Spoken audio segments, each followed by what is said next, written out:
Hey y'all, how are you? Welcome back. So, quick announcement. It's a video coming on the 28th of October. We're talking about Goosebumps book 26, which is cool. And the video coming on 28th, and this video on 27th, which I'm filming right now. We're talking about Weird, season 3, episode 9. We're talking about the Bennington Triangle instead of Bennington Monster.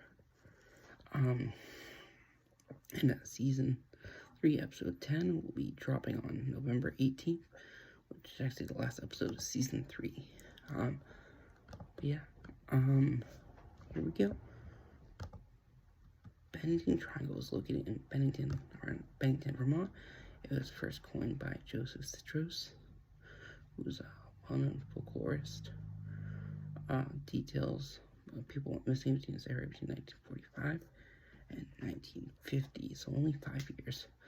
It has a lot of resemblance and characteristics to the Bridgewater Triangle in southeastern Massachusetts. Some people disappeared. You got Mitty Rivers. You have Paula Weldon, James Tedford, Paul Jepson, and Frieza Langor. Mitty Rivers, 1945. And she was a first. It occurred on November 12, 1945, when 74-year-old Mitty Rivers disappeared while hunting in Long Trail Road and Vermont Route 9. She was going hunting with four other hikers, and she disappeared. And she was telling her son-in-law that she was going to go back in a bit, but she disappeared. Her single rifle cartridge was found in the stream nearby, and no one knows. And the speculation is that a person leaned over and the cartridge has dropped. And she was an outdoorsman who has experience in this area. The second one, I have Paula Weldon, who disappeared on December 1st, 1946, and she was a sophomore at Bennington College. She sat for a bike on the Long Trail. They saw her apart, including a newspaper worker who gave her directions. She was not seen during her track. It was 50 degrees, and she later dropped in the line.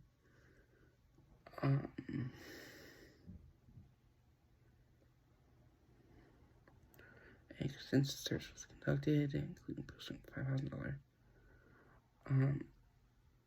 And no evidence of her was found. Weldon's disappearance was the inspiration for the 1951 novel Hingsman by Shirley Jackson, aka House on Haunting Hill. James Tedford disappeared in 1949. He was a veteran in December 1949, 2 years to the day after Weldon was seen. He was a resident of the Bennington Soldiers' Home.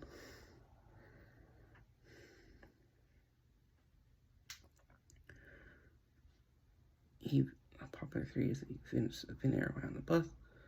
But there's a gap between when he was last seen and was reported missing. And he was on a bus and disappeared, which is cool, interesting. October 12th, 1950, Paul Jepson, who was age 8 at the time, disappeared. He was in the truck with his mom. She left her son in it for about an hour. The party was front.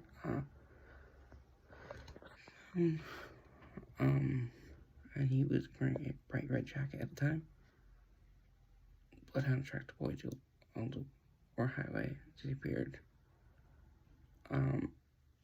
A local highway, which is interesting because it's supposedly the same place where Paula Weldon disappeared.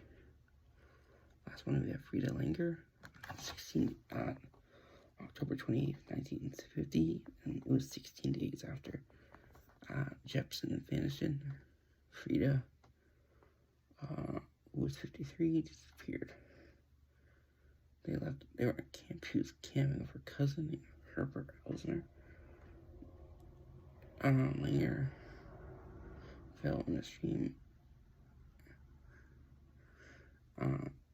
slipped and fell in the stream. She was going to go back to the campsite. She was telling Elsner. When she did not return, Elsner made his way back to the camp and discovered Frida had not returned. 2 weeks, 5 searches were conducted for her, including aircraft, helicopters, up to 300 searchers.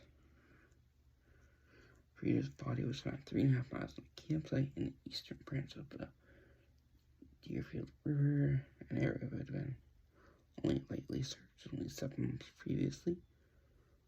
No cause of death could be determined because of the condition of her remains, and there was no drug innocent in that. These cases together other in the general strategic area and time period.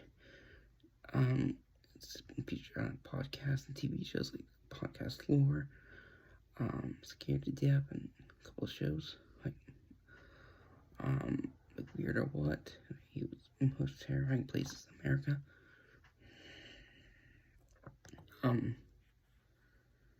I seriously hope, and that's kind of it. I hope you all enjoy, and like I said, the video on the 28th, we're talking about Goosebumps Book 26. Bye-bye.